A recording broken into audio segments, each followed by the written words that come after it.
Hello everyone, welcome to BSP Pharmacy. I am Nikita Gupta, and as we started our subject Pharmacology 1 Unit 3 Multiple Choice Questions. Third unit के pharmacology 1 के MCQs को हम discuss कर रहे थे। ठीक है, 50 एमसीक्यूज हमने डिस्कस किए जिसके अंदर हमने क्वेश्चंस देखे किससे रिलेटेड, स्केलेटल मसल रिलैक्सेशन से रिलेटेड और लोकल एनेस्थेटिक से रिलेटेड। अब हम इसी को यहाँ पर फर्दर कंटिन्यू करेंगे और रिमेनिंग कई सारे एमसीक्यूज जो इन टॉपिक से बन सकते हैं उनको डिस्कस करेंगे। तो स्टार्ट करते हैं एमसीक्यूज सीरीज। फर्स्ट क्वेश्चन है इसके अंदर हमारे पास कि the duration of spinal anaesthesia depends on each of the following except. कि स्पाइनल अनस्थेटिक्स जो देते हैं ना, जो स्पाइनल कोड में दिया जाता है, तो वो किस उसका जो ड्यूरेशन ऑफ एक्शन होगा वो किन तीन चीजों पर डिपेंड करेगा। तो देखो कि which local anaesthetic is use, obvious सी बात है कि आपने कौन सा लोकल एनेस्थेटिक चूज किया है यहाँ पर, इस पर डिपेंड करेगा। तो फर्स्ट सही हो गया। सेकेंड है concentration of local anaesthetic use, बिल्कुल सही, उसके कंसंट्रेशन पर भी डिपेंड करेगा। Posture of the patient, posture पे क्यों डिपेंड करेगा, मतलब पोस्चर तो हम सही करके ही देंगे ना उसको। तो इसके लिए अभी रुक जाओ, फिर देखते हैं ऑप्शन फोर्थ कि whether adrenaline has been added to the local anaesthetic. Already हम डिस्कस कर चुके हैं कि जब हम एड्रेनलिन के साथ देते हैं यहाँ पर स्पाइनल एनेस्थेटिक को या किसी भी एनेस्थेटिक को, तो वो क्या कर देता है, उसके ड्यूरेशन ऑफ एक्शन को इंक्रीज कर देता है, उसके एक्शन को वो क्या बढ़ा कर देता है, पोटेंशिएट कर देता है। ठीक है, तो यहाँ पर आपका करेक्ट आंसर हो जाएगा ऑप्शन नंबर सी कि पेशेंट के पोस्चर पर डिपेंड नहीं करता है। So correct answer will be option number C. Next है question number 2 that the following factor is not involved in the causation of tension. Hypertension जो होता है ना, हाइपोटेंशन यानी कि ब्लड प्रेशर का कम हो जाना। ठीक है, इस ब्लड प्रेशर के कम हो जाने की जो कंडीशन है, जब due to the spinal anaesthesia, spinal anaesthesia देते हैं तो क्या होता है, बीपी आपका कम हो जाता है। तो वो कौन सा फैक्टर है जो इसके अंदर इन्वॉल्व नहीं है। तो इसके अंदर इन्वॉल्व नहीं है के अंदर histamine release, histamine basically BP के लिए रिस्पॉन्सिबल नहीं होता। ठीक है, तो एक ये हो सकता है।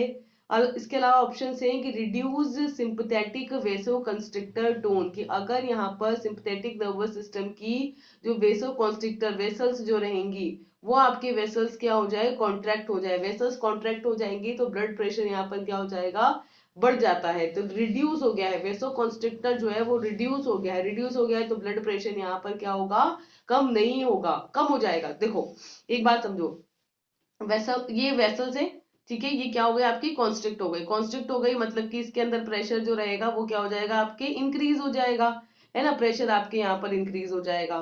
तो फिर क्या होगा आपके कि अगर प्रेशर यहाँ पर इंक्रीज हो जाएगा तो सिंपथेटिक टोन जो होगी, अगर प्रेशर, है ना, अब क्या हो रहा है, आपने वेसो कॉन्स्ट्रिक्शन को ही रिड्यूस कर दिया, तो यानी कि वेसो कॉन्स्ट्रिक्शन कम हो रहा है, यानी वेसल्स आपके डायलेटेड फॉर्म में है, तो ब्लड प्रेशर यहाँ पर कम हो जाएगा, बिल्कुल सही बात है। नेक्स्ट है decrease venous return from the lower limb, जो लोअर लिम का पार्ट है अगर उससे वीनस रिटर्न जो हो रहा है वो अगर डिक्रीज हो जाए, वीनस रिटर्न कम हो जाए आपके,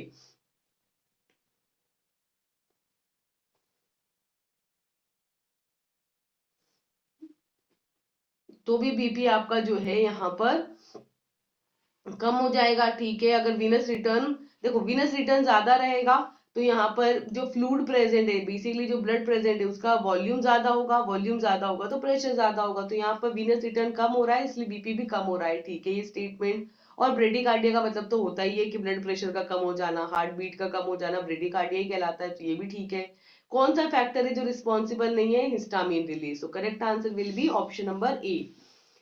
नेक्स्ट है question number 3 that spinal anaesthesia is not suitable for. Spinal anaesthetics जो होते हैं वो किस कंडीशन के लिए सुटेबल नहीं होते हैं। वेजाइनल डिलीवरी के अंदर दे सकते हैं, लोअर सेगमेंट सिजेरियन सेक्शन जब होता है तो दे सकते हैं, प्रोस्टेक्टोमी में दे सकते हैं, operations on mentally ill patient. अगर देखो मेंटली इल है कोई पर्सन, मेंटली फंक्शनिंग नहीं कर रहा, तो स्पाइनल एनेस्थेटिक इसलिए नहीं देंगे क्योंकि स्पाइनल एनेस्थेटिक कहीं ना कहीं उसके सीएनएस पर और ज्यादा इंपैक्ट डालेंगे। इस वजह से हम यहाँ पर जो मेंटली इल पेशेंट्स होते हैं उनके केस में स्पाइनल एनेस्थेटिक्स नहीं देते हैं। सो correct answer will be option number D. Next है क्वेश्चन नंबर 4 कि एपिड्यूरल अनिस्थीसिया जो होते हैं, जो एपिड्यूरल अंदर जो यहाँ पर आपके इंसर्ट कराए जाते हैं, these are differ from the spinal anaesthesia in that कि epidural anaesthesia produces less cardiovascular complications, headache is more common after the epidural anaesthesia, और blood concentration in the local anesthetic is lower than the epidural anesthesia, and greater separation between the sensory and motor blockage can be can be obtained with the epidural anaesthesia, कि जब हम epidural के अंदर अनेस्थेटिक्स देते हैं ना, तो आपके जो सेंसरी नर्व्स है, जो मोटार नर्व्स है, ठीक है, जिनके अंदर ब्लॉकेज हो रखा है, वो आपको उसमें ग्रेट सेपरेशन यहाँ पर देखने को मिलता है। मेन बात ये है कि भाई एपिड्यूरल अनेस्थेटिक्स के अंदर सेंसरी और मोटार जो नर्व ब्लॉकेज है उसमें आपको एक ग्रेटर सेपरेशन देखने को मिलता है, जो कि स्पाइनल अनेस्थेटिक्स से इसको डिफरेंट बना देता है। तो ये बिल्कुल करेक्ट ऑप्शन होगा, है ना। दोनों ही आपके हार्ट पर इफेक्ट कम डालेंगे, ब्रेन पर इफेक्ट ज्यादा डालेंगे, दोनों में ही हेडेक देखने को मिलेगा आपको, और दोनों ही जो रहेंगे इसके अंदर जो ब्लड कंसंट्रेशन होगी लोकल एनेस्थेटिक की, वो हम कम रखेंगे, क्योंकि कहीं ना कहीं सेंसिटिव पार्ट पर इफेक्ट डाल रही है। ठीक है, so correct option will be the option number D. Next question है कि intravenous regional anaesthetics is suitable for, कि जो आईवी इंजेक्शंस देते हैं ना हम, ये किसके लिए आपके सुटेबल होते हैं? Orthopaedic manipulation on the upper limb, कि अगर हम क्या करें, जो हमारे बॉडी के अपर लिम्ब वाले पार्ट हैं यानी हाथ हैं, उनका ऑर्थोपेडिक मैनिपुलेशन करना है, ठीक है, तो हम आईवी इंजेक्शन देंगे यहाँ पर। ठीक है, vascular surgery on the lower limb, और हेड एंड नेक सर्जरी और सिजेरियन सेक्शन, इसके अंदर हम आईवी रूट से इंजेक्शन देंगे एनेस्थीसिया प्रोड्यूस करने के लिए लोकली हमको देना है, तो फिर हम यहाँ पर देंगे जो अपर लिम्ब के अंदर ऑर्थोपेडिक मैनिपुलेशन किया जाएगा उसके लिए ये सूटेबल रहेंगे। So option A will be the correct answer. ठीक है, नेक्स्ट है in the autonomic regulation of blood pressure, कि जब हम ऑटोनोमिकली ब्लड प्रेशर को, बीपी को रेगुलेट करते हैं यहाँ पर, ठीक है, तो उस रेगुलेशन के अंदर क्या देखने को मिलता है? तो देखो कि cardiac output is maintained constant at the expense of other hemodynamic variables। Other haemodynamic variables को एक्सपांस करके हम कार्डिक आउटपुट को मेंटेन करते हैं, बिल्कुल गलत है स्टेटमेंट। नेक्स्ट है elevation of blood pressure results in elevated aldosterone secretion, अगर एल्डोस्टेरोन का सिक्रीशन यहाँ पर बढ़ जाएगा तो आपके ब्लड प्रेशर में भी इंक्रीज देखने को मिलेगा। जबकि जो बेरो receptor nerve and nerve fibres decrease the firing rate when arterial pressure is increase, अगर यहाँ पर आर्टेरियल प्रेशर आपके इंक्रीज हो जाता है, ठीक है, तो आपकी जो बेरो रिसेप्टर नर्व एंडिंग्स होंगी उसके अंदर फायरिंग यहाँ पर डिक्रीज हो जाती है, फायरिंग कम हो जाती है अगर आपकी आर्टेरियल प्रेशर इंक्रीज हो जाता है। अच्छा, नेक्स्ट है कि stroke volume and mean arterial blood pressure, ठीक है, are the primary direct determinants of the cardiac output. ऐसा कुछ नहीं है, कोई डिटर्मिनेंट नहीं होता, बस ये हाँ ये है कि भाई cardiac output is equals to आपकी कितना एक बार में वॉल्यूम हो रहा है, तो वो और मल्टीप्लाई विद कितने बार आपके यहाँ पर पल्स हो रही है, तो वो होता है, लेकिन ये ऐसा कुछ नहीं कि डिटर्मिनेंट वगैरह है, तो ये तो गलत स्टेटमेंट है। नेक्स्ट है condition that reduces the sensitivity of the sensory baroreceptor nerve endings might cause an increase in the sympathetic discharge. क्या कह रहे हैं कि एक वो कंडीशन जिसके अंदर क्या होता है, सेंसरी बेरो रिसेप्टर नर्व एंडिंग्स जो रहती है उनकी जो सेंसिटिविटी होती है वो यहाँ पर रिड्यूस हो जाती है। एक वो कंडीशन जिसके अंदर सेंसरी जो बेरो रिसेप्टर्स हैं अपने पास, उनकी जो नर्व एंडिंग्स होती हैं वो रिड्यूस हो जाती हैं, ठीक है, वो क्या करती है, causes increase in sympathetic discharge, अगर वो सेंसिटिविटी आपकी कम हो गई तो सिंपैथेटिक डिस्चार्ज यहाँ पर इंक्रीज हो जाएगा उसको मेंटेन करने के लिए, और उसी को बोलते हैं ऑटोनोमिक रेगुलेशन। ठीक है, बिल्कुल सही बात है कि ऑटोनोमिक रेगुलेशन का देखो सिंपली मीनिंग ये होता है कि अगर आपकी जो नॉर्मल कंडीशंस है वो यहाँ पर मेंटेन नहीं हो पा रही, जिसकी वजह से ब्लड प्रेशर में आपके चेंजेस आ रहे हैं, तो ऑटोनोमिक रेगुलेशन वो रेगुलेशन मैकेनिज्म होगी जिसके थ्रू वापस से उसको उसी कंडीशन में लाया जाएगा। जैसे कि यहाँ पर क्या बोल रहा है कि जब आपके सेंसरी बेरो रिसेप्टर्स की जो नर्व एंडिंग्स हैं उनकी सेंसिटिविटी यहाँ पर कम हो जाती है, तो आपके क्या किया जाता है, सिंपैथेटिक डिस्चार्ज को बढ़ाया जाता है उसे वापस से नॉर्मल कंडीशन में लाने के लिए। ठीक है, तो बिल्कुल सही स्टेटमेंट है ये, तो correct answer will be option number D. Next question है द ऑटोनोमिक नर्वस सिस्टम यानी कि जो एएनएस है उसे क्या बोला जाता है, विसरल नर्वस सिस्टम, वेजिटेटिव बिल्कुल नहीं, और इनवॉलेंट्री नर्वस सिस्टम बिल्कुल सही, इनवॉलेंट्री नर्वस सिस्टम भी उसको बोला जाता है क्योंकि ऑटोनोमिक के अंदर वो है जो अपने आप काम करते हैं, जैसे हार्ट का बीट करना, लंग्स का कॉन्ट्रैक्ट रिलैक्ट होना, तो ये ऑटोनॉमिक है, खुद से काम करते हैं। ठीक है, तो ये इनवॉलेंट्री फंक्शंस भी होते हैं, दैट इज वाई से इनवॉलेंट्री नर्वस सिस्टम भी बोला जाता है। So the correct answer will be option number C. Next question है क्वेश्चन नंबर 8 कि full activation of the sympathetic nervous system as in maximum exercise can produce all of the following response except.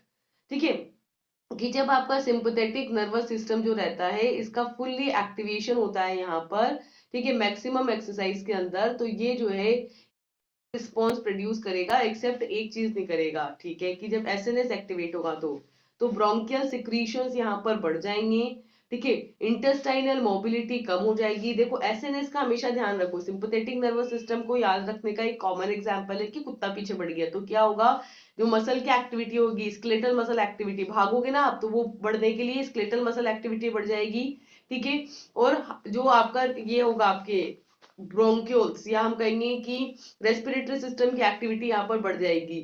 ठीक है, और जो खाना को पचाने का काम है वो थोड़ा डीले हो जाएगा, तो इंटेस्टाइनल मोटिलिटी कम हो जाएगी। इंक्रीज रीनल ब्लड फ्लो, नहीं उस टाइम पे यूरिनेट नहीं करेंगे, उस टाइम पे हमें भागने की जल्दी रहेगी, यूरिन फॉर्मेशन के लिए हम फोकस नहीं करेंगे, तो रीनल ब्लड फ्लो जो होगा वो डिक्रीज हो जाएगा, तो ये गलत स्टेटमेंट है। और माइड्रियासिस होगा, हाँ आंखों की पुतलियां फैल जाएंगी और ताकि हम प्रॉपरली देख सके फट फट फट और भाग सके फट फट फट, तो इसलिए यहाँ पर माइड्रियासिस भी कोज होगा। क्या नहीं होगा, रीनल ब्लड फ्लो यहाँ पर डिक्रीज होगा, इंक्रीज नहीं होगा। So correct answer will be option number C. Next day की several children at a summer camp were hospitalised with the symptoms through be due to the ingestion of food which containing botulinum toxin। ठीक है, the effects of botulinum toxin are likely to include, बहुत सारे बच्चे हैं जो एक summer camp में गए हैं, वहां पर उन्होंने कंटामिनेटेड खाना खा लिया जिसके अंदर बोटुलियम टॉक्सिन्स प्रेजेंट था, तो अब वहां पर वो सभी बीमार हो गए हैं, उनको हॉस्पिटलाइज करना पड़ा। तो उनमें क्या क्या सिम्टम्स देखने को मिलेंगे, तो उनके अंदर बेसिकली साइक्लोप्लेजिया हो जाएगा, स्पाज्म हो जाएगा। ठीक है, उनको वो डिस्कम्फर्टिंग फील करेंगे, तो this condition is known as cycloplegia, that is option number B. Botulinum toxin जो रहते हैं ना बेसिकली वो आपके साइक्लोप्लेजिया के लिए रिस्पॉन्सिबल होते हैं, दैट इज वाई। नेक्स्ट है, इवन जब मायोटिक्स और माइड्रियाटिक्स दिए जाते हैं वहां पर भी ये चीज मेंशन की जाती है कि आप दे तो रहे हो मायोटिक्स, है ना, लेकिन इसमें आपको देखना है कि ये माइड्रियाटिक या मायोसिस किस तरीके का इफेक्ट यहाँ पर प्रोड्यूस कर रहे हैं ड्रग, इन सब चीजों को कंसिडरेशन में लेकर ही ड्रग दी जाती है। नेक्स्ट है कि द न्यूरो ट्रांसमीटर एजेंट, जो नर्व्स को नर्व्स को ट्रांसमिट करते हैं, न्यूरो ट्रांसमीटर्स को देते हैं, तो the neurotransmitter agent that is normally release in the sinoatrial node, that is SA node of the heart in response to the blood pressure increase. देखो क्या बोल रहे हैं कि ब्लड प्रेशर आपका इंक्रीज होगा, उस ब्लड प्रेशर के इंक्रीज होने के रिस्पॉन्स में जो आपके हार्ट के ऐसे नोड है, ठीक है, उनसे कौन से न्यूरो ट्रांसमीटर एजेंट होंगे जो यहाँ पर रिलीज होंगे। मतलब हमें क्या करना है कि हमें वो न्यूरो ट्रांसमीटर एजेंट बताना है जो कि आपके ऐसे नोड की, हार्ट में जो ऐसे नोड प्रेजेंट है ना उसको यहाँ पर रिलीज करके, ऐसे नोड को रिलीज करके ब्लड प्रेशर को देता है, बीपी को इंक्रीज कर देता है। तो बीपी को इंक्रीज कौन करेगा, आपका एसिटाइल कोलिन। अच्छा यहाँ पे ना एक और तरीका है चीजों को देखने का कि ये आपके एड्रिनर्जिक है, ये भी एड्रिनर्जिक है, और ग्लूटामीन भी इन्हीं से डराइव हुआ है, तो ये भी एड्रिनर्जिक मान सकते हो आप। सिर्फ ये है आपके जो कोलिनर्जिक है, तो आप ऐसे भी आंसर निकाल सकते हो यहाँ पर, ऑप्शन से भी आंसर निकालना सीखो, क्योंकि कई बार आपको आंसर नहीं आता होगा तो ऑप्शंस को देख करके आंसर निकालना पड़ेगा। ठीक है, तो correct answer will be option number A. Next है क्वेश्चन नंबर 11 कि अ direct acting cholinomimetic that is lipid soluble and often used in the treatment of glaucoma। एक डायरेक्ट एक्टिंग कोलिनोमाइमेटिक बताना है, तो ये डायरेक्ट एक्टिंग है, ये डायरेक्ट एक्टिंग है, ये डायरेक्ट एक्टिंग है, ये तो इनडायरेक्ट एक्टिंग है। ठीक है, तो पहले तो यहीं से आपके आंसर निकल के आ गया, ठीक है, कि ये आपका इनडायरेक्ट एक्टिंग हो गई। तो डायरेक्ट एक्टिंग कोलिनोमाइमेटिक फाइसोस्टिग्मीन आपके इनडायरेक्ट में नहीं आती, डायरेक्ट में आती है शायद, but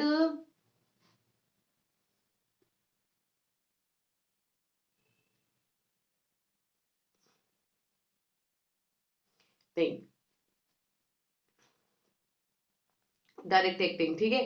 which is lipid soluble and often use in treatment of glaucoma. सबको पता है, देखो ग्लाइकोमा का ट्रीटमेंट में ये है ना, ये तो इनडायरेक्ट हो गई। अब ये क्या है, आपके ग्लाइकोमा के ट्रीटमेंट में क्या यूज होती है, पिलोकार्पिन। सबसे ज्यादा जो ग्लाइकोमा के ट्रीटमेंट में होती है वो है pilocarpine. So the correct answer will be option number D.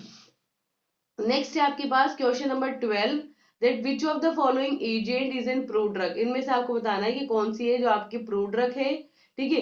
Which is much less toxic in the mammals than the insect, जो कि मेमल्स के अंदर इंसेक्ट्स के कंपैरिजन में बहुत ही कम टॉक्सिक होती है। तो प्रोड्रग है आपके फाइसोस्टिग्मीन, ठीक है, जो कि यहाँ पर क्या करती है, जो डिफरेंट इंसेक्ट्स, मतलब जैसे कि अगर कोई बाइट वगैरह कर लेता है ना इंसेक्ट, तो उसके ट्रीटमेंट में भी देते हैं इसको, ठीक है। तो मेमल्स के अंदर ये कम टॉक्सिक होती है कंपैरेटिव टू इंसेक्ट, इसी वजह से इंसेक्ट्स को किल करने के लिए भी इसको यूज किया जाता है। So option number C will be the correct answer. Next question है कि एट्रोपिन ओवरडोज में causes one of the following. अगर एट्रोपिन का आपने ओवरडोज कर दिया तो आप यहाँ पर एसिटाइल कोलिन दे दो, ठीक है, ये इसका एंटीडोट होता है, ठीक है। तो एसिटाइल कोलिन दे देंगे अगर हो जाएगा तो। लेकिन जब ये एट्रोपिन का ओवरडोज होता है तो होता क्या क्या है, देखो। Gastrointestinal smooth muscles cramp, GI tract की जो स्मूथ मसल्स होती है उसके अंदर क्रैम्प्स आते हैं। इंक्रीज हार्ट रेट यहाँ पर बढ़ जाएगी, ठीक है। देखो एट्रोपिन जो है ना, इसको एक और चीज अगर आपको ध्यान रखो कि एट्रोपिन जो है वो आपके क्या है, यहाँ पर पैरासिम्पेथोमाइमेटिक है, सॉरी लाइटिक है, पैरासिम्पेथो लाइटिक होती है ये। और इसका जो एक्शन होता है ना कहीं सिमिलर होता है किसके साथ, सिंपैथोमाइमेटिक के साथ। तो आप थोड़ा सा उसके साथ कंपेयर करके भी देख सकते हैं कि सिंपैथोमाइमेटिक्स भी क्या करते हैं, आपके हार्ट रेट को इंक्रीज करते हैं। ऐसे ही एट्रोपिन भी क्या करेगा, हार्ट रेट को इंक्रीज करेगा। तो ये तो होगा, ये तो सही बात है। Increase GI secretion, GI secretion कम हो जाएंगे, ये भी वही वाला कॉन्सेप्ट है। कुत्ता पीछे पड़ गया तो क्या क्या होगा, हार्ट रेट बढ़ जाएगी, है ना। और जीआई सिक्रीशन जो होंगे आपके वो कम हो जाएंगे। पिपुलरी यहाँ पर डायलीशन होगा, कॉन्स्ट्रिक्शन नहीं होगा, तो ये भी गलत हो गया। और जीआई ट्रैक्ट के अंदर क्रैम्स आएंगे तो नहीं होगा। So correct answer will be option number B, that is increase heart rate. Next question है कि synaptic preganglionic neurons having their cell bodies in the lateral horn of the gray matter।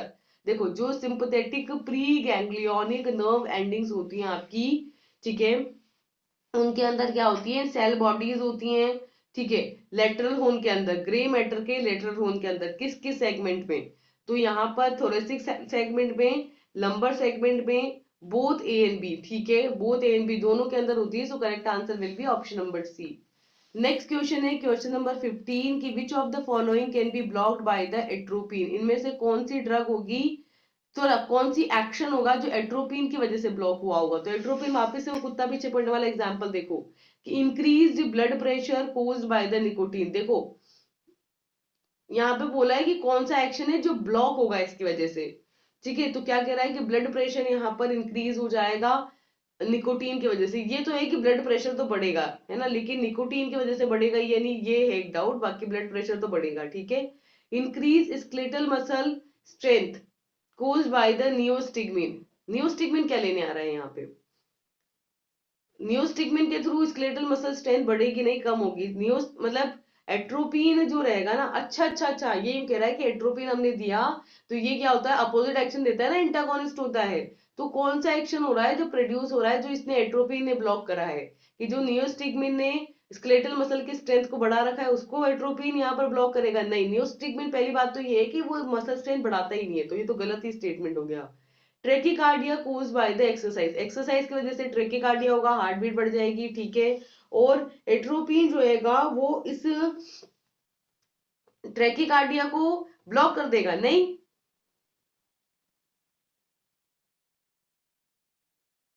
नहीं, next है कि tachycardia cause by the infusion of acetyl choline. आपने acetylcholine दिया, ठीक है, acetyl choline जो रहेगा, ठीक है, उसने क्या किया, आपके ट्रेकिकार्डिया किया, इनकी हार्ट बीट को यहाँ पर बढ़ा दिया, ठीक है। अब ये एट्रोपिन वहां जाएगा और हार्ट रेट को अपोज कर देगा, ठीक है। और वैसे भी आपको बताया कि एट्रोपिन जो रहता है ना वो एसिटाइल कोलिन का ही ब्लॉकर होता है, एसिटाइलिन कोलिन के ही एक्शन को ही अपोज करता है। तो यहाँ से भी आप इसको मैच कर सकते थे कि एट्रोपिन किसका एंटागोनिस्ट है, एसिटाइल कोलिन का, तो इसलिए इसके एक्शन को अपोज करेगा। तो correct answer will be option number D. Next है question number 16 that which of the following is best describe mechanism of action of scopolamine। Scopolamine भी आपकी क्या होती है, पैरासिम्पेथोलाइटिक होती है।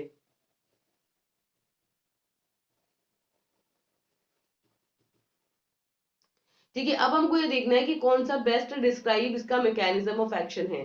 तो देखो, it is a reversible antagonist of 8 nicotinic receptor, reversible antagonist 8 muscarinic receptor, और physiological antagonist of muscarinic receptor, और रिवर्सिबल, कैसा है ये, रिवर्सिबल होता है, रिवर्सिबल नहीं होता, reversible antagonist at the muscarinic receptor. So correct answer ये है कि रिवर्सिबल एंटागोनिस्ट है किसका, मस्कैरिनिक रिसेप्टर का। Option number D is the correct answer. Next है क्वेश्चन नंबर 17 कि एट्रो accepted therapeutic indications for the use of anti muscarinic drug include all of the following except, कि जो आप यहाँ पर थेरापुटिक यूजेज हैं किसके लिए, एंटी मस्कैरिनिक के लिए। एंटी मस्कैरिनिक मतलब कि आपके हो गया पैरासिम्पेथोलाइटिक की बात हो रही है यहाँ।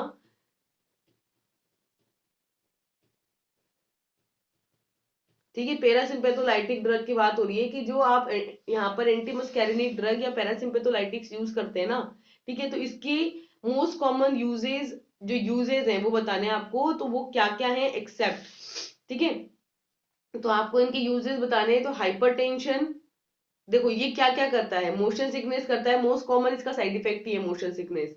पार्किंसन डिजीज, ठीक है, उसके अंदर यूज किया जाता है, ये भी सही बात है, मोशन सिकनेस भी यूज करते हैं। पोस्ट ऑपरेटिव ब्लैडर स्पाज्म में पैरासिम्पेथोलाइटिक्स को यूज किया जाता है, ये सही है।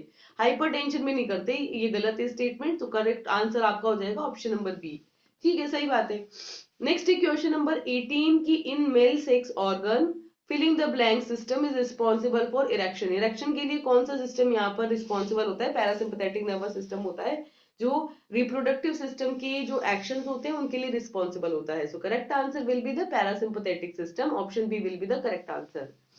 नेक्स्ट है question number 19 that a 9 year old boy, एक 7 साल का बच्चा है, which is having a significant bed wetting problem, उसको ना बीड वेटिंग की प्रॉब्लम है। ठीक है, यानी कि नाइट में वो बेड को वेट कर देता है, यानी कि सुसु कर देता है basically. So a long acting indirect sympathomimetic agent अगर हम यहाँ पर दे रहे हैं, उसको यूज कर रहे हैं इनडायरेक्ट एक्टिंग सिंपैथोमाइमेटिक ड्रग को, ठीक है, by the oral route of this, तो अदर इंडिकेशंस इज, तो कौन सी ड्रग यहाँ पर यूज की। ठीक है, 7 साल का बच्चा है, वो बेड वेटिंग की प्रॉब्लम है, तो हम इनडायरेक्ट सिम्पैथोमाइमेटिक एजेंट दे रहे हैं जो कि लॉन्ग एक्टिंग है। तो यहाँ पर कौन सी ड्रग है वो, तो वो ड्रग है आपकी एफ्रीडीन। वैसे आप यहाँ पर ऐसे निकाल सकते हो डायरेक्ट एक्टिंग कौन सी है, इनडायरेक्ट एक्टिंग कौन सी है, तो ये आपकी डायरेक्ट एक्टिंग है ना। इनडायरेक्ट एक्टिंग से भी आप यहाँ पर निकाल सकते हो कि एफ्रीडीन आपका करेक्ट आंसर हो जाएगा। तो option number B will be the correct answer.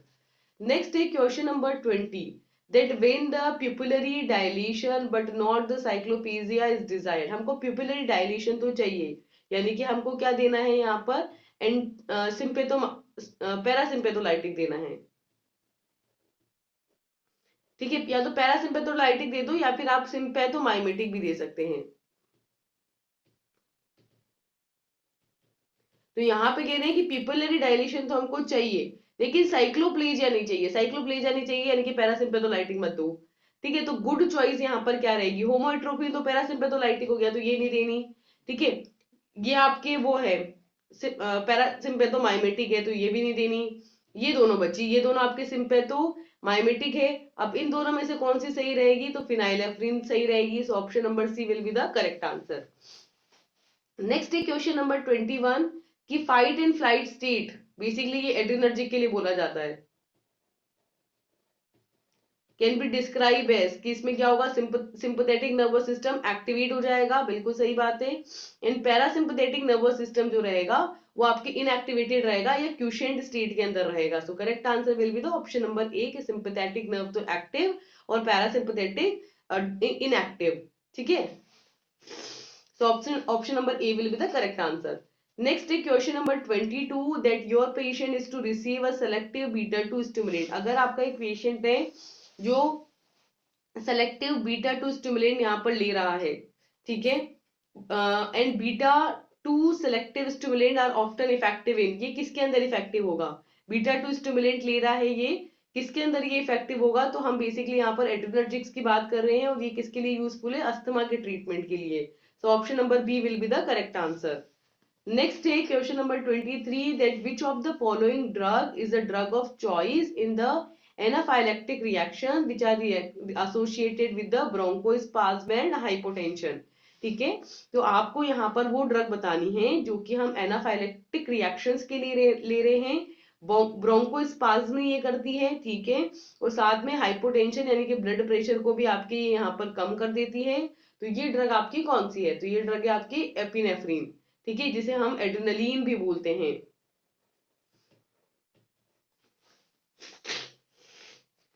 तो correct answer will be option number B, ठीक है। नेक्स्ट है question number 24 that which of the following effect of epinephrine would be blocked by the phentolamine. Phentolamine basically आपकी क्या है? यहाँ पे adrenergic blocking agent है, but not by the metoprolol. दोनों ही आपके एड्रेनर्जिक ब्लॉकिंग एजेंट है, अपोजिट काम करते हैं। लेकिन देखो, ये आपके अल्फा ब्लॉकर है और ये आपकी बीटा ब्लॉकर है। तो यहाँ पर ये कह रहा है कि अल्फा ब्लॉकर के थ्रू तो एपिनेफ्रिन को ब्लॉक किया जा रहा है, लेकिन बीटा ब्लॉकर के थ्रू नहीं किया जा सकता।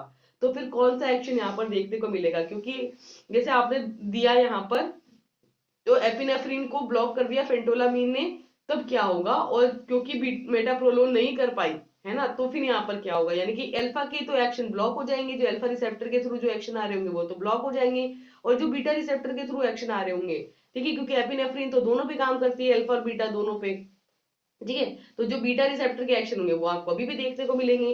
ठीक है, तो आपको यहाँ पर यही बताना है कि भाई जो अल्फा वाले एक्शन होंगे वो तो आपके चेंज हो जाएंगे और बीटा वाले नहीं हो पाएंगे। सो इसकी वजह से आपको कार्डिक स्टिमुलेशन देखने को मिलेगा नहीं, क्योंकि अल्फा को ब्लॉक कर दिया ना, कार्डिक स्टिमुलेशन नहीं देखने को मिलेगा। Contraction of the radial smooth muscle in the iris, iris की जो रेडियल स्मूथ मसल है उनमें कॉन्ट्रेक्शन देखने को मिलेगा, ठीक है। Increase cramps in the fat, fat में कोई क्रैम्प्स नहीं होंगे। Relaxation of bronchial smooth muscle, bronchial smooth muscles में रिलैक्सेशन हो जाएगा? नहीं नहीं नहीं। तो correct answer will be the contraction of radial smooth muscle. Radial smooth muscles जो होंगी आइरिस की वो आपके यहाँ पर कॉन्ट्रैक्ट हो जाएंगी, ठीक है।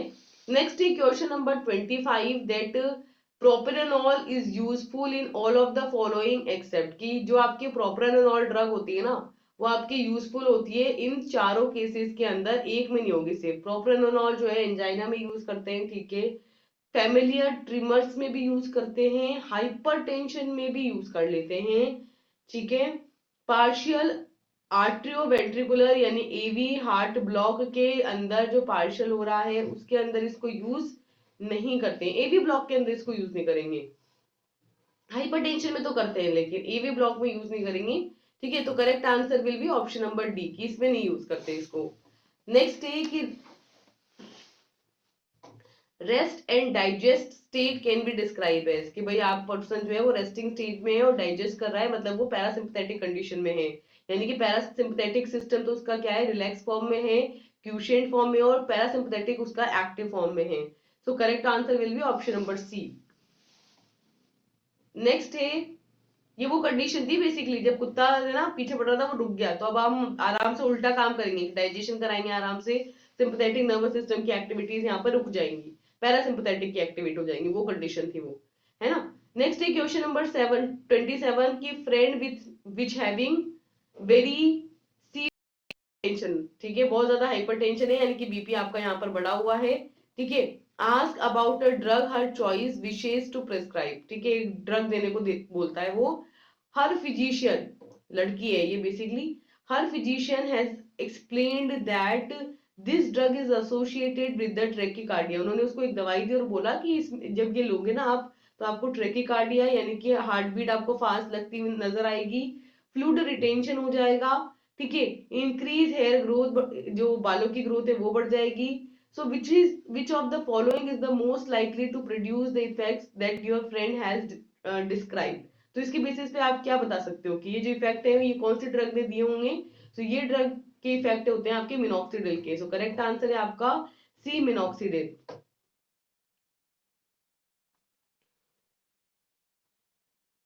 क्योंकि यहाँ पे फ्लूइड रिटेंशन हो रहा है, इससे भी आप यहाँ पर देख सकते थे फ्लूइड रिटेंशन हो रहा है, यानी कि एंटी डायूरेसिस एक्शन देखने को मिल रहा है। ठीक है, so correct answer is option number C. Next है question number 28, that which of the following is an characteristic of captopril and enalapril. दोनों आपके डायूरेटिक है, तो कह रहे हैं क्या क्या कैरेक्टरिस्टिक फीचर है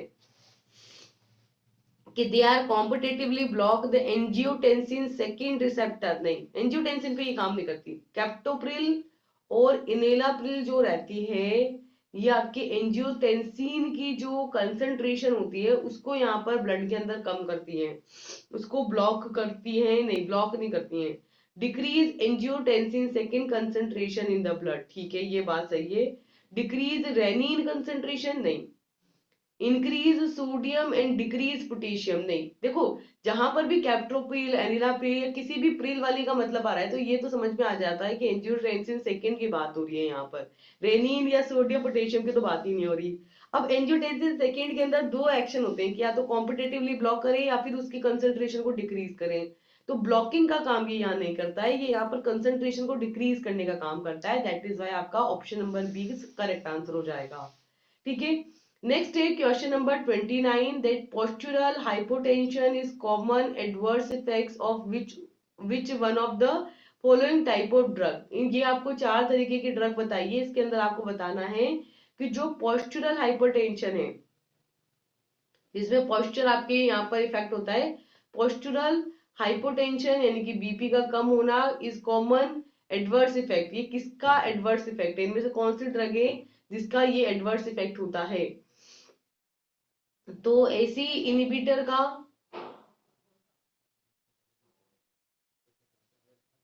अल्फा रिसेप्टर ब्लॉकर का। देखो अल्फा रिसेप्टर ब्लॉकर के साथ ना एक चीज होती है कि जब हम इसको देते हैं ना तो पोस्चुरल हाइपर मतलब ये होता है कि जैसे आप एक पर्टिकुलर पोस्चर में बैठे हुए हो, अब बहुत देर तक आप बैठे रहे, सडनली आप खड़े हुए, तो खड़े होते ही आपको क्या होगा, आपका बीपी कम हो जाएगा, आपको चक्कर आएंगे और आप गिर जाओगे। ठीक है, तो ये मोस्टली किस ड्रग के साथ देखने को मिलता है, ये आपके अल्फा रिसेप्टर ब्लॉकर का यहाँ पर एडवर्स इफेक्ट होता है। So correct answer will be option number B, that is alpha receptor blocker. ठीक है, नेक्स्ट है आपका क्वेश्चन नंबर 30। नेक्स्ट है आपका क्वेश्चन,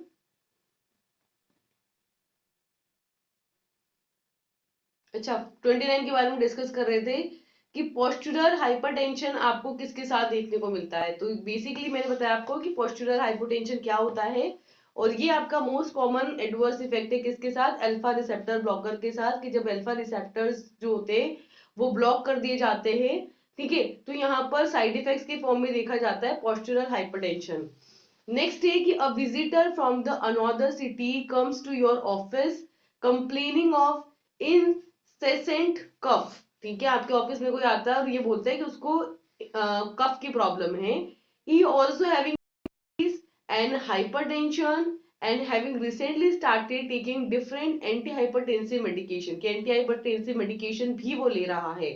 ठीक है, तो आपको कौन सी चीज है जो यहाँ पर आप दोगे, कौन सी ड्रग दोगे जो यहाँ पर the most likely cause of his cough is. अच्छा, ये कंडीशन नहीं पूछ रहा, वो ये कह रहा है कि एक पर्सन है जिसको डायबिटीज है, ठीक है, उसको जो है आपके हाइपरटेंशन भी है, तो वो यहाँ पर एंटी हाइपरटेंसिव ड्रग ले रहा है।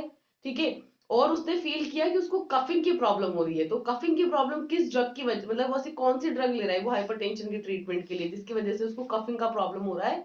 तो करेक्ट आंसर है यहाँ पे एनेलाप्रिल। एनेलाप्रिल जो है वो क्या करता है, आपके एंजियोटेंसिन सेकेंड की जो कंसेंट्रेशन होती है उसको यहाँ पर डिक्रीज कर देता है।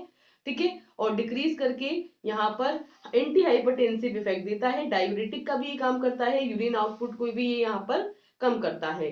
ठीक है, तो ये इस तरीके से आपके काम करेगा। अब ध्यान दो यहाँ पर कि लो सर्टेन जो है ना वो भी एंजियोटेंसिन सेकंड पर ही काम करता है, लेकिन ये क्या करता है, ये ब्लॉक करता है।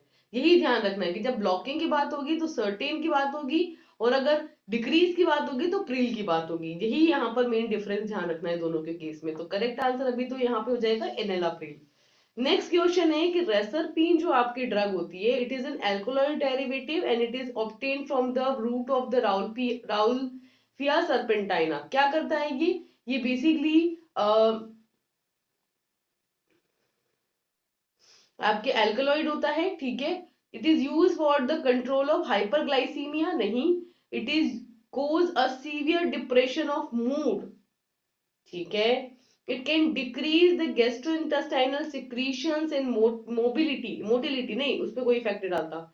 It having no cardiac effect, नहीं नहीं नहीं, हार्ट पे इफेक्ट्स होते हैं इसके, तो ऐसा कुछ नहीं है। ये मेनली क्या करेगा, जो मूड होगा उसको डिप्रेस कर देगा। So correct answer will be option number B. Next है आपका क्वेश्चन नंबर 32 की, जो नाइट्रोग्लिसरीन देते हैं हम टंग के नीचे रखते हैं, है ना, हार्ट बीट को, कंडीशन को नॉर्मल करने के लिए। So it is either directly और through reflex results in which of the following effect, कि ये हार्ट रेट को यहाँ पर कम कर देता है। मोस्टली ब्लड प्रेशर का जो प्रॉब्लम होता है ना, हार्ट का प्रॉब्लम होता है, एंजाइना की कंडीशन होती है, उसके केस में इसको दिया जाता है एंजाइना पेक्टोरिस के ट्रीटमेंट के लिए। जब और एंजाइना पेक्टोरिस में बेसिकली क्या हो रहा होता है कि जो ऑक्सीजन सप्लाई है ना वो फुलफिल नहीं हो पा रही होती है, तो ये क्या करता है यहाँ पर कार्डियक फोर्स को इंक्रीज करके ऑक्सीजन की जो सप्लाई होती है उसको यहाँ पर बढ़ा देता है, जिसकी वजह से एंजाइना का जो पेन होता है ना उसमें रिलीफ मिलती है। तो ये क्या करता है, कार्डियक वर्क फोर्स को बढ़ाता है। So option D will be the correct answer, ठीक है।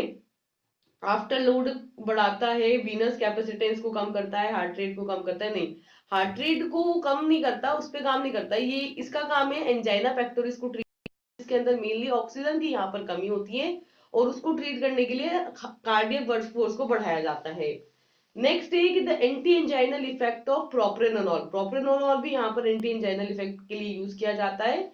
May be attributed to which one of the following, ये किसको यहाँ पर फुलफिल करता है, प्रोप्रेनोल। तो ये क्या करता है, block of exercise induce the tachycardia. वैसे ये प्रोप्रेनोल क्या है, आपका बीटा ब्लॉकर है, तो ये ध्यान में रखते हुए बताना कि भाई बीटा ब्लॉकर क्या क्या करता होगा, कि ब्लॉक ऑफ एक्सरसाइज, एक्सरसाइजिंग को ब्लॉक कर देता है, जिसकी वजह से यहाँ पर ट्रेकिकार्डिया यानी इंक्रीज ब्लड प्रेशर देखने को मिलता है, हार्ट बीट आपकी बढ़ जाती है ना, यानी कि हार्ट बीट आपके यहाँ पर बढ़ जाती है। नेक्स्ट है कि decreased and diastolic ventricular volume, कि यहाँ पर जो डायस्टोलिक वेंट्रिकुलर वॉल्यूम होगा वो आपके डिक्रीज हो जाएगा। नहीं नहीं, वेंट्रिकुलर डायस्टोलिक वॉल्यूम से कोई मतलब नहीं है। Dilation of constriction of coronary vessels, coronary vessels का जो कॉन्स्ट्रिक्शन हो रहा था वो डायलेट हो जाएगा उसको देने से। अच्छा ठीक है। नेक्स्ट है increased cardiac workforce, cardiac force यहाँ पर इंक्रीज करने का काम करेगा, कार्डियक फोर्स तो वो करेगा ना नाइट्रोग्लिसरीन, ये नहीं करता, इसका इसका फंक्शनिंग मैकेनिज्म इस तरीके का नहीं होता। तो मेनली तो ये क्या करता है, एक्सरसाइज को ब्लॉक करके ट्रैकिकार्डिया यहाँ पर करता है, मतलब जो हार्ट की ब्लड की फ्लो रहती है ना उसको इंक्रीज कर देता है, हार्ट रेट को ये इंक्रीज कर देता है ना, ताकि जल्दी जल्दी एंटी एंजाइना में क्या हो, जल्दी जल्दी आपकी ऑक्सीजन की सप्लाई हो, ताकि वो जो एंजाइना का पेन है वो वहां पर रिलीफ हो। तो correct answer will be option number A. Next question है कि the major common determinant of myocardial oxygen consumption, myocardial यानी हार्ट के अंदर जो मसल्स होती हैं उनके अंदर ऑक्सीजन कंजप्शन का जो मेन डिटर्मिनेंट है वो क्या होता है, ब्लड वॉल्यूम,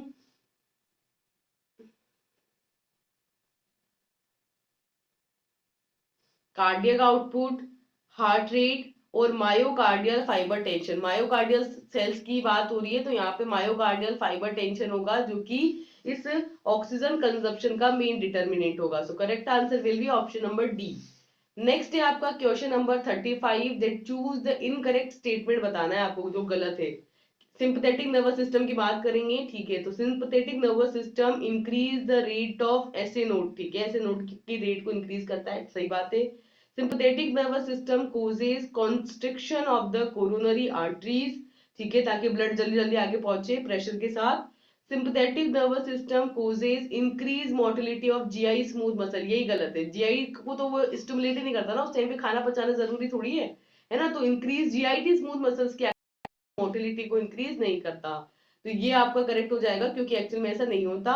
नेक्स्ट है कि sympathetic nervous system causes constriction of the sphincter of GIT, हाँ उनका कॉन्स्ट्रिक्शन कर देता है क्योंकि अभी हमको खाना बचाने पे फोकस नहीं करना, अभी हमको भागने पे फोकस करना है, स्केलेटल मसल की एक्टिविटी बढ़ाना है, हार्ट रेट की एक्टिविटी बढ़ाना है, तो इस पे ये मेनली फोकस किया जाता है। तो करेक्ट आंसर हो जाएगा option number C. Next question है 36 की denervation, supersensitivity include, कि यहाँ पर जो डी नर्वेशन सुपर सेंसिटिविटी होती है उसके अंदर क्या क्या आता है आपके, proliferation of the receptors proliferate हो जाते हैं सुपर सेंसिटिविटी के अंदर, ठीक है। डी नर्वेशन कर रहे हैं हम, नर्वेशन नहीं डी नर्वेशन कर रहे हैं, तो उसकी वजह से रिसेप्टर्स फिर से प्रोलिफरेट हो जाएंगे, ठीक है। Loss of mechanism for the transmitter removal, transmit को यहाँ पर रिमूव करने के लिए, ट्रांसमीटर को रिमूव करने के लिए यहाँ पर मैकेनिज्म लॉस हो जाएगी, ठीक है। इंक्रीज्ड पोस्ट जंक्शनल रिस्पॉन्सिवनेस, की जो आपकी ये प्री है और ये पोस्ट है, तो पोस्ट जंक्शनल की जो रिस्पॉन्सिवनेस होगी वो यहाँ पर इंक्रीज हो जाएगी, ठीक बात है। So correct answer is all of the above, ठीक है, डी आपका करेक्ट आंसर होगा। नेक्स्ट है question number 37, that which of the following,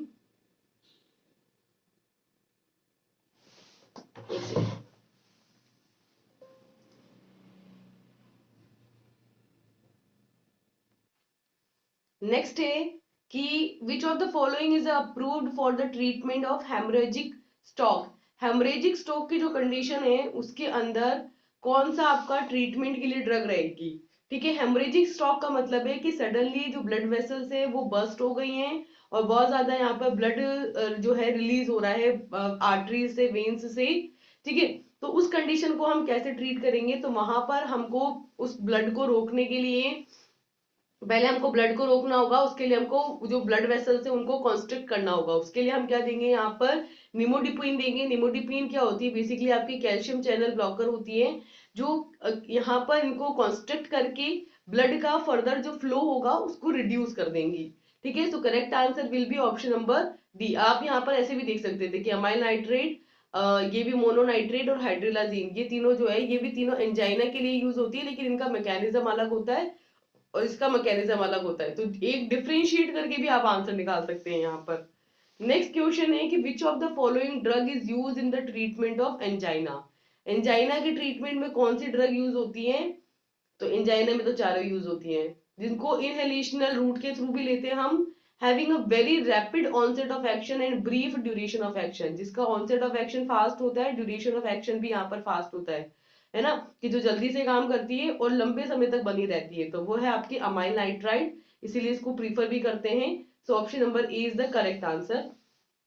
अच्छा, अब यहाँ पर वो ये वाला आपका अलाउड, मतलब ये वाला ट्रिक नहीं चल रहा कि भाई तीनों ही आपके सेम है और एक अलग है तो इससे निकाल लेंगे, ऐसे नहीं निकाल पाएंगे, यहाँ हमको याद रखना पड़ेगा कि किसका रैपिड ऑनसेट ऑफ एक्शन है, ठीक है।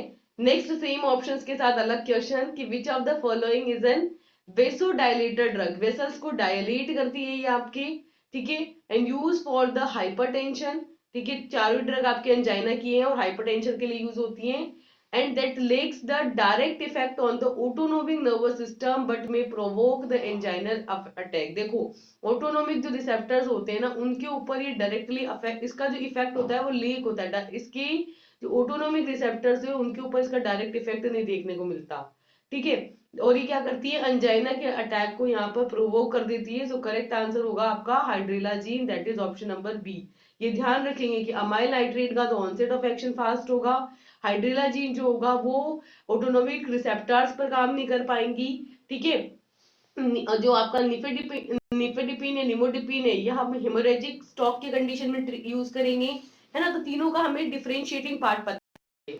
नेक्स्ट क्वेश्चन है हमारे पास कि the biochemical mechanism of action of digitalis, digitalis basically क्या करते हैं, कंजेस्टिव हार्ट फेलियर की कंडीशन में इसको यूज किया जाता है, ठीक है। ये किसके साथ एसोसिएट होता है कि it decrease in calcium uptake by the sarcoplasmic reticulum, it increase in the ATP synthesis, ATP की synthesis को बढ़ाता है नहीं, modification of actin molecules, actin molecule पर भी काम नहीं करता, increase in the systolic intracellular calcium level, ठीक है, कैल्शियम लेवल को क्या कर देता है, सिस्टोलिक सेल्स के अंदर बढ़ा देता है, जिसकी वजह से क्या होता है, यहाँ कॉन्ट्रैक्शन होता है, कॉन्ट्रैक्शन होता है और आपके हार्ट में ज्यादा से ज्यादा ब्लड फ्लो होता है और सीएचएफ कंजेस्टिव हार्ट फेलियर की जो कंडीशन है वो ट्रीट हो जाती है, ठीक है। सो करेक्ट आंसर होगा आपके ऑप्शन नंबर डी, ठीक है। यहाँ पर डिक्रीज की जगह इंक्रीज होता तो ये आंसर भी आपका सही हो जाता।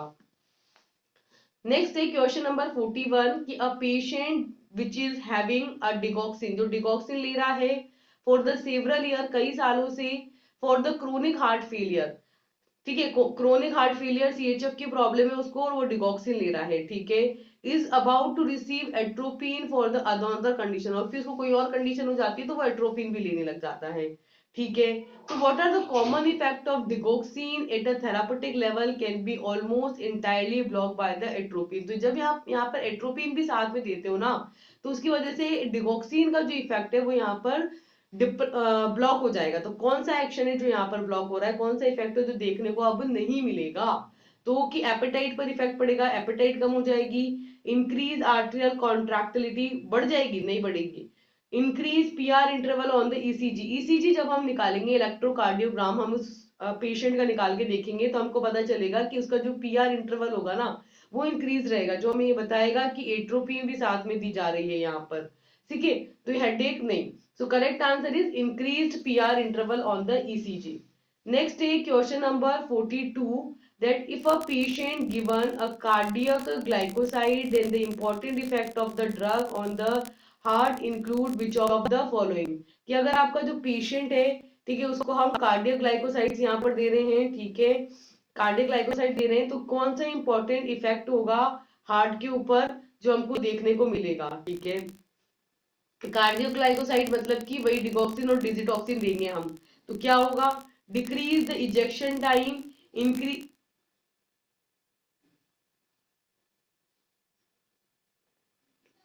आई,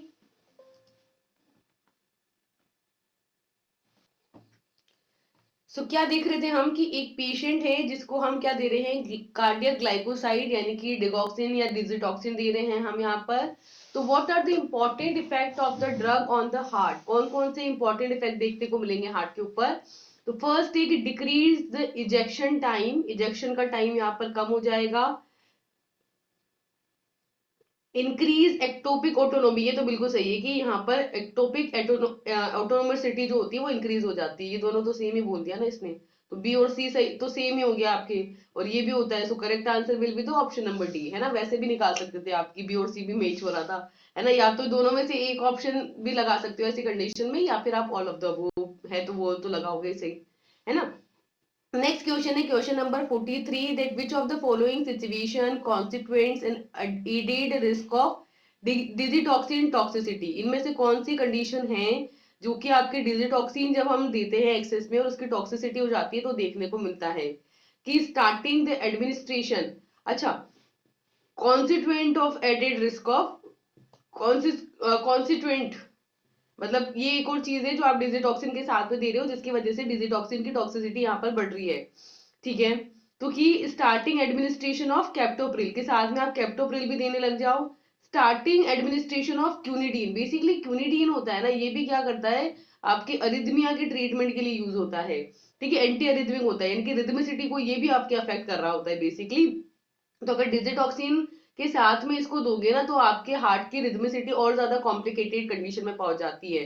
तो ये बेसिकली ये आपके यहाँ पर मेन कॉन्स्टिट्यूएंट है। इसके अलावा हाइपर कैलेमिया और हाइपर मैग्नीशियमिया, मैग्नीशियमिया का तो खैर कोई रोल ही नहीं है, बाकी कैलेमिया भी इसमें डिजिटॉक्सिन के केस में नहीं होता। सोडियम पोटेशियम चैनल पे ये काम करता है, बिल्कुल सही बात है, लेकिन हाइपर कैलेमिया की वजह से इतना इफेक्ट नहीं होता यहाँ पर। सो करेक्ट आंसर ये है कि अगर आपने क्विनिडीन यहाँ पर दिया है साथ में तो यहाँ पर आपको कॉम्प्लिकेशंस देखने को मिलेंगे। So correct answer is option number B. Next है कि at the rest the interior of the typical mammalian neuronal axon potential is approximately. Resting condition के अंदर जो न्यूरॉन्स का एक्शन पोटेंशियल होता है वो होता है -20 MV। तो correct answer will be option number B. Next है 45 की which of the following enzyme is involve in the synthesis of acetyl choline. एसिटाइलिन कोलिन की जो फॉर्मेशन होती है उसके अंदर जो एंजाइम लगता है आपका वो क्या लगता है, कोलिन एस्टरेज, ठीक है। तो कोलिन एसिटाइल ट्रांसफरेज एंजाइम होता है जो क्या करता है, एसिटाइल ग्रुप को कोलिन ग्रुप के ऊपर क्या करता है, ट्रांसफर करता है। तो correct answer is option number A, that is choline acetyl transferase. Next है आपका question number 46, that which of the following has been shown along the life in the patient with the chronic congestive failure। कि chronic congestive heart जो failure होता है ना उसके ऊपर वहां पर जो पेशेंट की हाफ लाइफ होती है उसको उस पर ये उसको ये बढ़ा देता है, ठीक है, और नेगेटिव आयनोट्रॉपिक इफेक्ट डालता है कार्डियक कॉन्ट्रैक्टिलिटी पर। कार्डियक कार्डियक जो मसल्स होती है उनकी कॉन्ट्रैक्टिलिटी पर नेगेटिव आइनोट्रोपिक इफेक्ट डालता है। तो करेक्ट आंसर है आपके, वैसे तो ये सारे ही आपके कंजेस्टिव हार्ट फेलियर के ट्रीटमेंट में यूज होते हैं, है ना, चारों ही, बट ये कह रहा है कि नेगेटिव आइनोट्रोपिक इफेक्ट है। तो करेक्ट आंसर हो गया आपके carvedilol, that is option number A. Next है, which of the following is a drug of choice in treating a suicidal overdose of digitoxin. जब डिजिटॉक्सिन की टॉक्सिसिटी हो जाएगी तो फिर क्या देंगे, डिजिटॉक्सिन की एंटीडोट, एंटीबॉडी देंगे, है ना। तो ये तो इजी हो गया कि डिजिटॉक्सिन की एंटीबॉडी दे दो, है ना, तो हो जाएगा ट्रीट। बिल्कुल सही है ऑप्शन नंबर ए, ये इनका तो कोई रोल ही नहीं है। नेक्स्ट है क्वेश्चन नंबर 48 कि when used as an anti arrhythmic drug, जब एंटी अरिथमिक ड्रग के फॉर्म में इसको यूज किया जाता है, किसको, लिग्नोकेन को, तब ये क्या करती है। यहाँ पर लिग्नोकेन बेसिकली एक तो लोकल एनेस्थेटिक का भी काम करती है और अरिथमिया के ट्रीटमेंट के लिए भी यूज होती है, ठीक है। तो ये क्या करती है, इंक्रीज एक्शन पोटेंशियल ड्यूरेशन, जो एक्शन पोटेंशियल का ड्यूरेशन होता है उसको ये यहाँ पर बढ़ाती है, नहीं। इंक्रीज कॉन्ट्रैक्टिलिटी, नहीं। बेसिकली लिग्नोकेन जो होती है ना वो एंटी अरिथमिक ड्रग होती है आपकी, यानी कि अरिथमिया की जो कंडीशन होती है ना, रिदम डिस्टर्ब हो रही होती है, उसकी ट्रीटमेंट में इसको यूज किया जाता है। तो इसका काम क्या है, रिदम को मेंटेन करना है, यानी कि जो अबनॉर्मलिटी हो रही है, ऑटोमेटिसिटी है, उसको रेगुलेट करना। तो रिड्यूस अबनॉर्मल ऑटोमेटिसिटी को ये ठीक कर देती है। तो option number D will be the correct answer.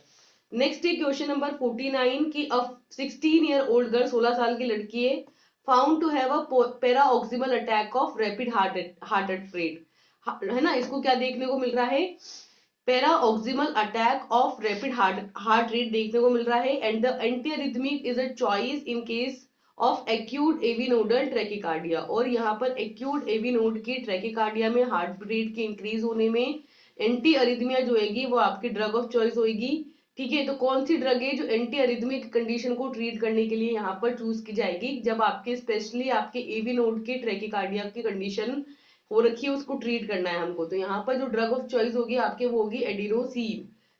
Correct answer is option number A. ये पोटेशियम चैनल ओपनर है, ठीक है, ये आपकी बीटा ब्लॉकर है। नेक्स्ट है क्वेश्चन नंबर 50 कि recognised adverse effects of quinidine. Quinidine का एडवर्स इफेक्ट सबको पता है, चिंकोनिज्म इसका एडवर्स इफेक्ट होता है। तो कौन सा है, चिंकोनिज्म है, सबको पता है। Option number A is the correct answer. ये हुए आपके again 50 questions of unit third, ठीक है। अब हम मिलेंगे नेक्स्ट लेक्चर के साथ फिर से नए एमसीक्यूज के साथ। Till then, thank you and all the best, bye bye.